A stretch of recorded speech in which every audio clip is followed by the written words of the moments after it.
Oi, hoje é resenha do conto A Noite, escrito por Guy de Maupassant, aqui da coletânea A Casinha de Boneca Mal Assombrada e outras histórias inexplicáveis, dentro do nosso projeto Contos do Meio-Dia, edição 2020.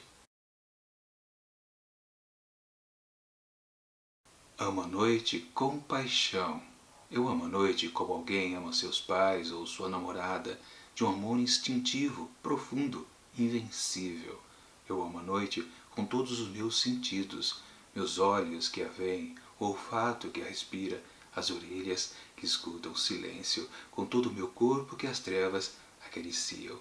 As cotovias cantam sobre o sol, no ar azul, no ar quente, no ar leve das manhãs claras. A coruja foge noite adentro, uma mancha negra que atravessa o espaço negro e, alegre, acinzentada pela imensidão negra, solta o seu canto vibrante e sinistro. Assim começa A Noite, escrito por Guy de Maupassant, que conta a história de uma pessoa que está vagando pela noite, literalmente. É só isso.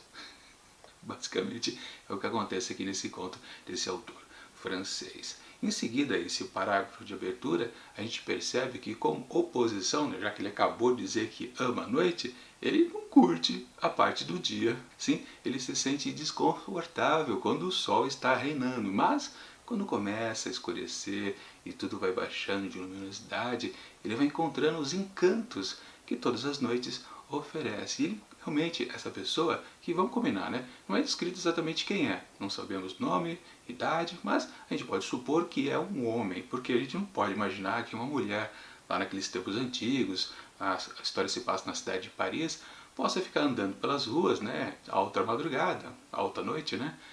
E sem correr perigos. Ou seja, supomos que é um homem. E até aí não tem problema. Ok, ele está andando, curtindo a noite. Também um pouquinho depois, num outro parágrafo, a gente percebe que ele logo declara pra gente que ele, por amar demais algo, pode literalmente morrer por causa disso. Pois é.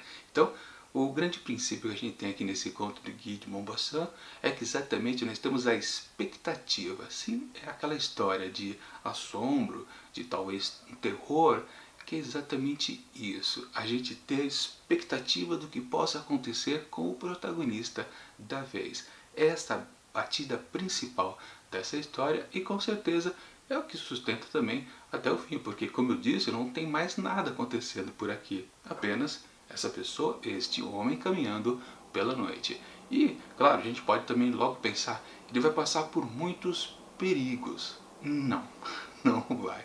Na verdade, o grande mistério que temos aqui nesse conto é exatamente, talvez, a própria expectativa, não só nossa, de leitores que estão já começando a se encantar por esse texto, mas também desse protagonista que, no fundo, ele acaba percebendo, depois de um certo tempo, que esse gostar da noite implica em certas coisas, necessariamente não perigos, por exemplo, físicos, né?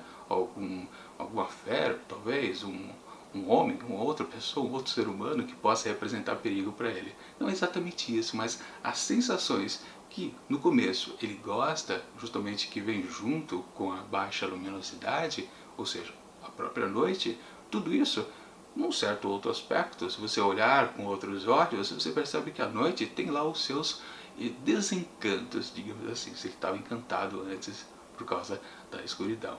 E nesse ponto, claro que a gente começa a perceber que o texto carece de mais conjunto, né? Ele precisa de mais valor agregado que não há por aqui, com certeza não existe. Logo a gente percebe no terceiro ou quarto parágrafo que ele começa a enrolar um pouquinho o texto. Sim, porque não há o que dizer, pois justamente toda a aventura que teremos por aqui é exatamente apenas esse caminhar e o descobrir que a noite, no fundo, não é tão boa assim quanto aparenta ser no começo para esse grande amante da escuridão. Mas claro, a gente sempre está na expectativa, estando numa história de assombro, um certo terror, que com certeza alguma coisa possa, de repente, uma espécie de reviravolta do texto, possa realmente surgir e nos surpreender. Tipo, até o final inesperado. Se, por exemplo, no começo ele já define pra gente, muito claro, de maneira precisa, que por ele estar apaixonado por algo e você gostar muito, curtir essa própria paixão que você sente por alguma coisa, isso vai se voltar contra você. Ou seja,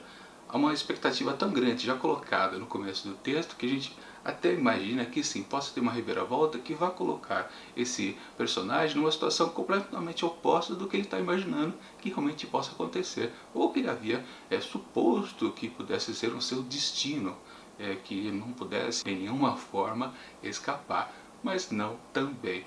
Da mesma maneira, como a gente já percebe uma narrativa que não tem lá muitos desdobramentos, isso perdura até o fim. Ou seja, no fundo, cada vez mais que o texto vai avançando, ainda bem que ele é pequeno, não é muito extenso, a gente vai percebendo que sim, realmente não teremos uma reviravolta, não teremos mais personagens. Que também, olha só, apenas isso que temos por aqui. Na verdade, outras pessoas aparecem pelo caminhar noturno, mas as pessoas vão meio que evitando esse cidadão. E aí tá, ok. Qual é a grande mudança que então temos nessa narrativa? Exatamente essa percepção que algo está errado. Mesmo que ele já havia adiantado pra gente que nada vai dar certo aqui até o final dessa aventura, quando começa pra ele, pro personagem, a gente percebe, ok, começa a ficar interessante. Daí que a gente pensa que perigos aparecerão de repente. Não vão acontecer, mas tudo bem. Mas pelo menos essa percepção do protagonista que as coisas começam a dar errado fica interessante. Algumas sensações também boas acontecem aqui no texto, principalmente através do relógio de bolso aqui desse personagem. É uma espécie de segurança, um ponto de apoio para esse personagem. Ele ouvir, né, o tic-tac do relógio, a mesma vibração que ele pode sentir, né, com a mão, isso já dá uma certa noção que ele ainda está protegido, mas aos poucos esse relógio meio que vai deixando ele na mão também. E ele começa a ficar assim desesperado. Isso também começa a ficar bom para a narrativa, esse desenvolvimento. E a gente volta como leitor a ficar um pouco esperançoso que, ok, essa história caminha para um final interessante. Sim, teremos a reviravolta, mas eu já disse que não vai ter. Sim, não temos por aqui nada que possa ficar diferente. Apenas essa sensação de mudança para o protagonista, que a noite realmente é perigosa, provoca certa expectativa, mas no fundo nada de novo vai acontecer, com certeza. Ou seja, é uma coisa que foi colocada no texto meio que para enganar a gente, né? Talvez. Mas de qualquer forma, assim, esse conto tem o seu valor porque realmente ele cria uma certa atmosfera, que é bastante interessante.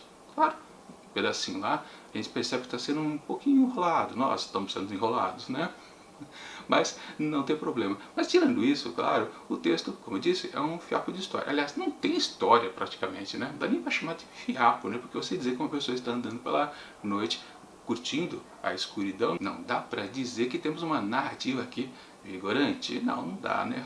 É apenas o começo dela, não há nada mais a ser colocado logo em seguida. Ou seja, sim, pelo menos o clima que Guy de Maupassant coloca pra gente é interessante, mas no fundo, tudo mais que vem a seguir é um pouquinho frustrante. Claro, a gente tem essa expectativa num certo crescendo, às vezes, principalmente como eu disse, quando ele começa a perceber que vai se dar mal. Mas isso nunca é manifestado como boas coisas que realmente aparecem. Ou seja, a frustração vai aparecer, seja para um leitor logo no começo, no miolo da história, ou então lá no final, quando percebe que não há uma grande reviravolta. E, aí já falando, portanto, no desfecho da história, claro, não vou detalhar exatamente do que é, porque ainda vale a pena ler esse conto. A gente também fica, peraí, mas ele só, né, tem um certo destino porque ele faz tal coisa? E ainda se baseando na escuridão e algumas outras sensações interessantes. Por exemplo, começa a sentir frio, o que é bastante também curioso, interessante, mas mesmo assim, tá, a história acabou e praticamente nada aconteceu. Apenas aquela definição que ele ia se dar mal acontece, tá, e daí? Isso não é história praticamente. E como eu disse, não fossem as sensações que esse texto passa para a gente em alguns certos momentos, ele seria muito fraco. E aí vale dizer que é a habilidade do autor. Certamente um autor inexperiente, né, começando ainda a escrever, ele não passaria algumas sensações mínimas que Guy de Maupassant conseguiu colocar aqui na sua narrativa. É isso, literalmente, que salva este conto à noite. Aliás, tem um detalhe interessante. Quando a gente vai começar a leitura, nós percebemos um título. Está colocado, Pesadelo. A gente fica na curiosidade, peraí, será que teremos um segundo capítulo, pelo menos, aqui nessa história? Mas não, é apenas esse começo que está colocado, Pesadelo. Não temos uma segunda parte. É algo bastante curioso. E Claro, o título já bem é determinante, à noite. Mas a gente pode então concluir, né? Tá ok. Esse negócio então meio que chega a um finalmente que não é lá muito interessante, não é vigoroso, justamente porque tudo no fundo foi um pesadelo. E isso não é um spoiler que eu posso dizer para vocês, porque é a primeira coisa que você lê quando começa a leitura do texto, depois do próprio título. Pesadelo, aí começa aquela parte que eu li para vocês. Ou seja, tudo foi um pesadelo, no final das contas? Era só isso, esse texto? Mesmo assim, valoriza um pouco mais o conto? Acho que não. No fundo, ainda, talvez por ainda ser um pesadelo, ou ser um pesadelo, talvez outra frustração que a gente possa colocar aqui na conta geral deste conto.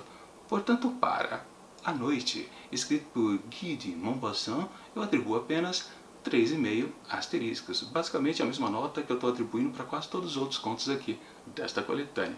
Nenhum ainda se destacou. Este parecia que ia ir por lugares não alcançados pelos outros, mas no fundo, ficou na mesma coisa. E bom, amanhã vamos para as histórias instigantes e divertidas de Saki, aqui em Um Gato Indiscreto e Outros Contos. Com certeza, o humor inglês aqui vai ser bastante interessante também para a próxima pequena história a ser conferida. Mas, enquanto o próximo vídeo não chega, eu deixo aqui do lado dicas de outras resenhas que já aconteceram aqui dentro do projeto Contos do Meio Dia, edição 2020. E tchau!